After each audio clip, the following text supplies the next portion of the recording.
Hello and welcome to the weekly update.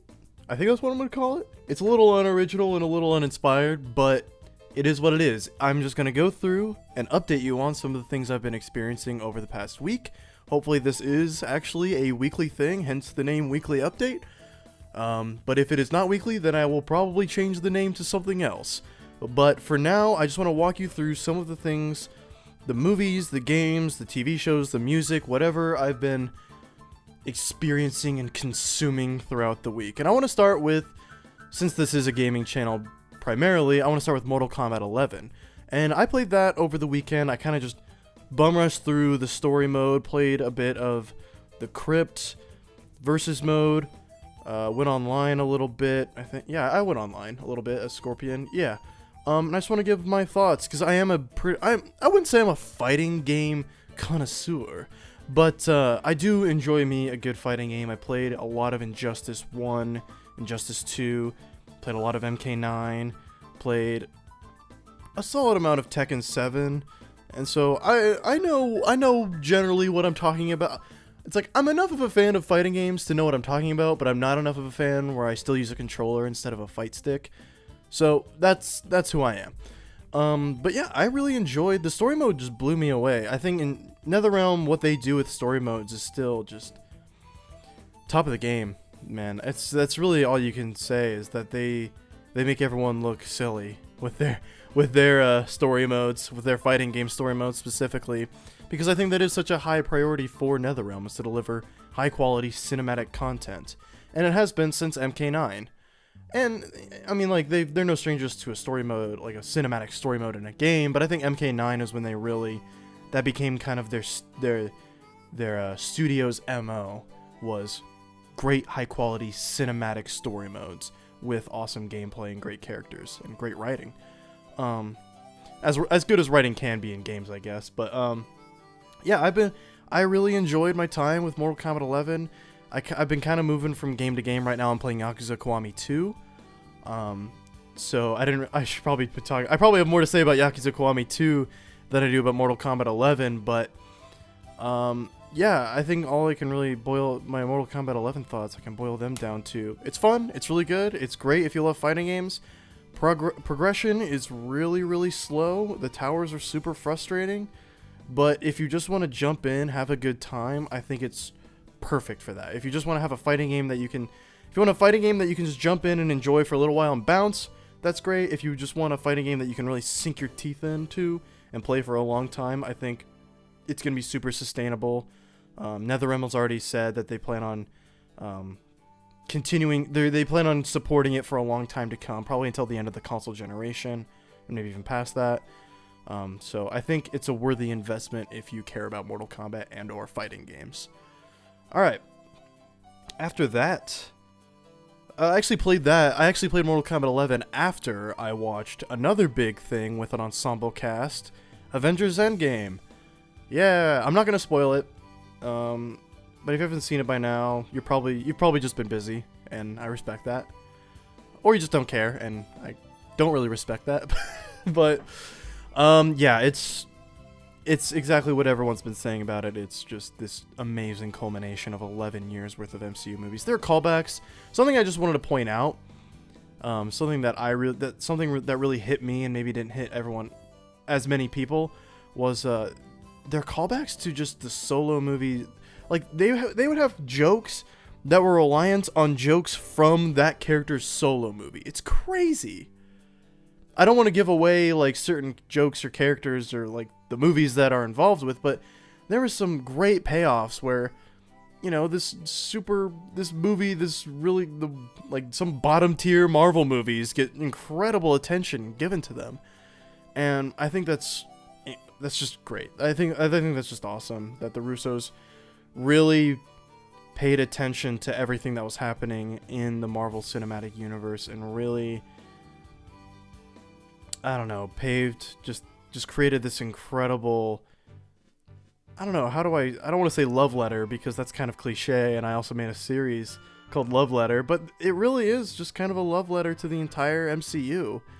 It's just kind of a culmination of the entire ride, and it's an ending to one era and a beginning to another era, and it does it super well and has a ton of surprises and some things that aren't surprising but people wanted, so they were awesome. Great fan service, great payoffs. I think just altogether it's a fantastic experience. I have some issues. Its premise, if you've seen the movie, you know what I'm talking about. Its premise kind of paves the way for some plot holes, but I think if you're willing to overlook some of those issues and kind of just accept things for the way they are, then I think you'll have a great time. Just don't think about it too much. It's a Marvel movie. I mean, they're deep, but at the same time, it's a comic book movie, and they're always going to be dumb in a way we all love. And so it's not worth thinking about it too much. Yeah, man, this has just been the week of culmination, because following that, yesterday night, it was Sunday night, which means it was Game of Thrones night. So I watched episode 3, as many did. And again, I won't be spoiling it, but I had some issues with it. I loved the episode. I just want to say that first. I kind of want to start with some positivity before I dive into the negative. I want to make it clear that I really did enjoy the episode, and I thought it was great. But the plot armor, man. The plot armor is just nuts in that episode. You know, in a show that's established itself as a show where there is no such thing as plot armor, where we will kill major characters in our season finales and in random episodes, and just keep going from that. It really pulled its punches, and I guess spoilers, people die and people live. And I thought that the characters who died, I think they went out really well, but I think the characters that lived, it was almost comical how protected they were, where there'd be a scene of, spoilers for a small scenario, just a small moment in the episode. Jon Snow is walking through this battle, and the camera pans over, and the only people alive fighting this enemy is Jaime, Brienne, and Podrick. It's just them fighting like off this huge like horde of enemies. It's like, no, I'm sorry, they are dead. They are dead. They have to be dead, and they're just not. It is like, there's so many situations like that in the episode where the camera will show this incredibly overwhelming odds that this character is faced with, and then it'll cut away. It's like, holy crap, there's no way they're getting out of that alive. And it'll cut back, and it's like, oh, well, that situation wasn't nearly as bad as the last shot made it seem. And so a lot of moments like that kind of soured my grapes, but other than that, I love the episode. And like, it's Game of Thrones. I love Game of Thrones. I'm gonna like it even when it's not perfect, but I think people are a little too, I don't want to say people are too disappointed, but I think people are a little too hard on the new episode of Game of Thrones. And from a writing standpoint, yeah, there's a lot of bullshit in that episode, but as a fan of the series and as someone who just likes good television, that was a really fun episode to watch. Finally, I've been kind of dashing through this episode, but my camera has like a 15-minute recording limit or something, so I kind of just trying to get things out as fast as I can and try to do it eloquently and think about my words as I use them. I just wanted to give a quick shout out to a new album by Cage the Elephant called Social Cues. And I'm a huge Cage the Elephant fan. I have been for a very long time, since maybe like 2009, 2010, when they kind of started rising in popularity with Ain't No Rest for the Wicked. But I was always drawn to them for their kind of tempered edge, if that makes sense, where they had these things they wanted to say about society, about we live in a society. They had these things they wanted to say about society and about personal issues and stuff like that, and they always presented them in a way that always resonated in me. They were always a band that kind of inspired individuality, I think was one of their main... It always felt like one of their core tenets was individuality. And that's really apparent when you listen to like Thank You Happy Birthday, which is my favorite album by them, which is kind of a hot take. But that album is just so weird and so essential to who I was when I listened to it for the first time, so I always respect that album a lot. But they've been kind of toning down the weirdness and kind of been hammering home some of their more salient points in some of their music. I thought Tell Me I'm Pretty was a real low point. I didn't enjoy the sound of that album, even if it had good things to say.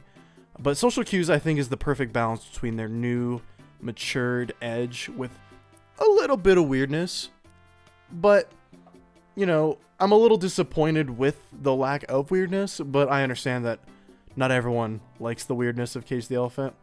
Like, when they're at their weirdest, like, thank you, happy birthday weirdness. But overall, I really enjoyed the album. I thought it had a lot of really... There were a lot of messages and themes that really hit home for me about letting go and moving on. I think Matt Schultz, the lead singer of Cage the Elephant, had a lot of personal issues that were reported going into the release of this album. And so with that in mind, listening to some of the lyrics, it kind of makes you think a little bit more about the personal struggle the artists were going through and some of your own issues. And it was just an album that, themes of like social anxiety, themes of people discounting your issues because you do a certain thing, because you have a certain profession, stuff like that. That really kind of struck a chord with me, you could say. But yeah, I just wanted to give a quick shout out to that. It wasn't really a quick shout out because the segment dedicated to Cage the Elephant was about as long as the other segments. But yeah, I just wanted to give a little update of like what I've been watching, what I've been playing, what I've been listening to. Hopefully you check some of those things out, which, I mean, Avengers is probably already on your radar. I don't know why it wouldn't be. But yeah, listen to Cage the Elephant. That's a band I really recommend to people who need something new to listen to, something a little wackier, but something with something to say. I think that's the major takeaway from this episode of the weekly update, if I do so call it that. But regardless, thank you for watching. Hopefully you'll stick around, subscribe to the channel, watch my video essays. They're way better than this. This is something I just kind of want to do to get stuff out and engage in dialogue a little more frequently, because I do kind of just release a video and then dip. So, and yeah, my video essays have been a little few and far between. Jeez, I'm losing it. So hopefully this series, or this whatever it is, makes up for it in some way, where I can still share my thoughts on a certain thing, even if it's not super critical, super analytical. The analytical stuff is coming.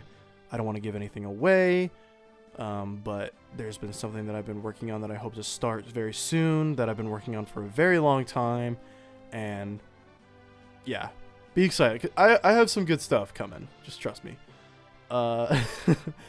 Yeah, so thank you for watching, and I'll see you next time. Thank you.